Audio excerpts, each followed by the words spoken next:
Hello again. It is my absolute honor and privilege to introduce tonight's Salvos Prelorentzos Peace Award recipients, Marie Chidley and Douglas Meggison. I first met them in, I think it was 2005, when I became involved in Edmonton's peace scene. And I met them first, I think, at a meeting of the Council of Canadians, and then at a meeting of the Edmonton Coalition Against War and Racism. I like to refer to Doug and Marie as a power couple on Edmonton's peace scene, because they really are. They've been activists for many, many decades, and were founders. Well, not many, a number of decades. And were founders of the Edmonton Coalition Against War and Racism, and helped organize the largest peace marches in Edmonton's history in 2003 and 2004 in reaction to Canada's possible involvement in the Iraq War. So slightly before my time, but I understand there were tens of thousands of people on the street, and Doug and Marie had a lot to do with that. Doug and Marie are known for taking principled stands on Canada's foreign policy and armed conflict, nuclear disarmament, and as allies to a variety of peace-related causes, even when those positions are not popular. They have both been involved as board members with the Council of Canadians Edmonton chapter, and Doug has been a board member of the Edmonton Social Planning Council, on the Board of Trustees of the Edmonton Public Library, and the Community Investment Committee of the Capital Region United Way. So they're not just involved with peace, but they're involved with their community as well. And I consider them both really good friends. I consider them mentors, and it is my honor to present them with the 2007 Salvos Prelorentzos Peace Award, Douglas Meggison and Marie Chidley.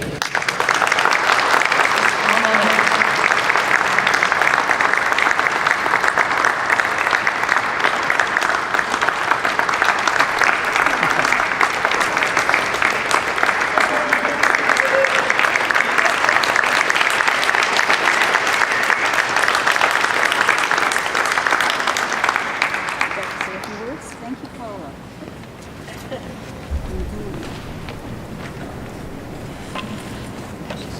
A big adjustment here, eh? Sure. Hey.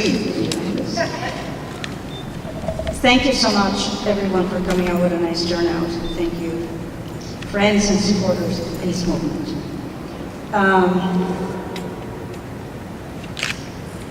What an evening. And what a celebration, and it's good to be here to do this. I always think on Remembrance Day that we should have just a big event in our communities for peace.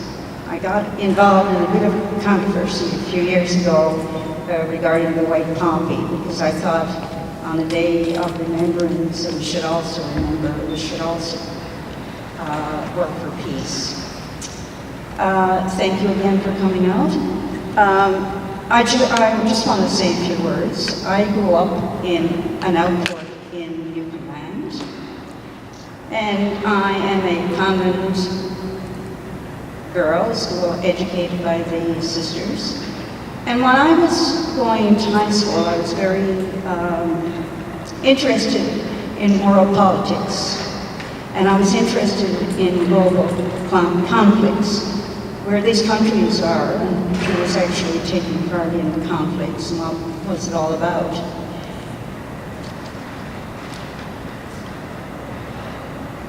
Later, I was able to meet with a group of wonderful people in St. John's who were part of the local chapter of Project Ploughshares. Among these wonderful people was my friend Peggy Cratchit. I would like to honor Peggy and my St. John's friends tonight by dedicating this award to their memory. I thank Senator Roach for his words of optimism tonight, and it gives us lots of hope. Little did I realize at the same time that I was engaged with these friends back in St. John's and Ploughshares local group, but that Doug was also a member of Ploughshares. So when we finally got together, we had a lot of ground to cover and we made a lot of friends. My first formal involvement with the peace movement was during the lead up to the First Gulf War in the fall and winter of 1990-91. Our St. John's group wrote letters, signed petitions, and rallied against that First Gulf War. Of course, we know too well that this First Gulf War led to the continuous bombing waged against the countries in the Middle East, only to be intensified after 9/11. Today, we see that we have 7 countries in the Middle East being bombed, and the refugee crisis unprecedented since the Second World War. The military-industrial complex has squandered billions of dollars on arms that could be best used for education, health care, and housing for citizens at home and around the world. I believe that it is incumbent on all of us to stand for peace, for solidarity and justice, and I hope that I have done my little part. This award I accept in deep humility, and thank the organizing committee for such an honor. Thank you all. I leave you with the words of Albert Einstein. Peace cannot be kept by force. It can only be achieved by understanding. Thank you all so very, very much. Thank you.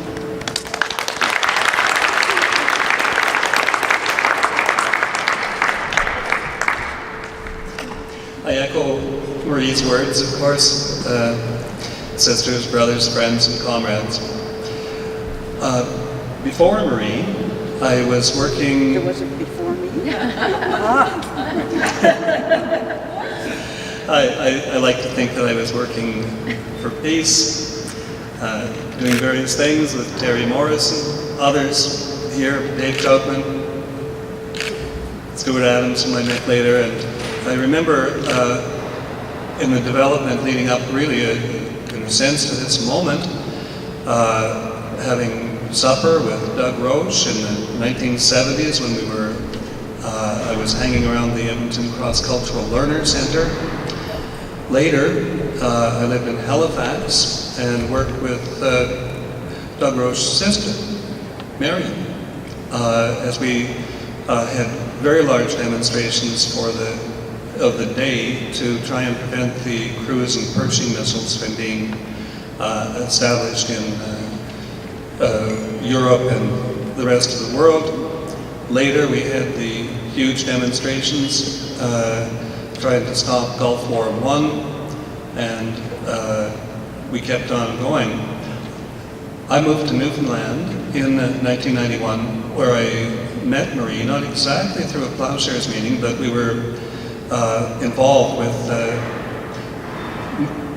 many of our friends who were stalwart members of Project Ploughshares. The involvement goes back a long way. Later, in coming to Edmonton, we continued our peace work. Marie just made reference to the white poppy issue. She was on the cover of the Sea magazine for wearing a white poppy, and also a Canadian Legion sanctified red poppy. There was quite a stir-up when Earth's General Store, through Michael Kalmanovich, was distributing the white poppies. Michael Kalmanovich was also a recipient of this award. In any event, we continue our work, and one of my favorite memories about how all of this fits together is on March the 20th, 2003, when our work inside the Edmonton Coalition Against War and Racism led to as Paula said, the largest demonstration for peace in the history of Edmonton, there were 18,000 people that marched on that day from the Churchill Square to the Alberta Legislature. Stuart Adams is here tonight.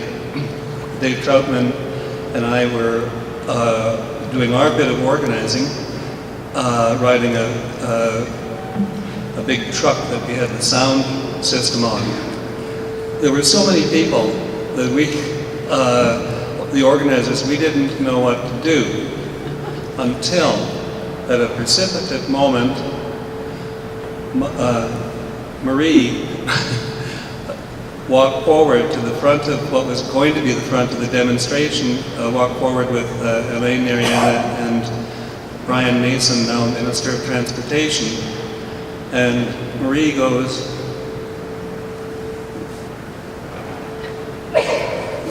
and 18,000 people in the struggle for peace followed.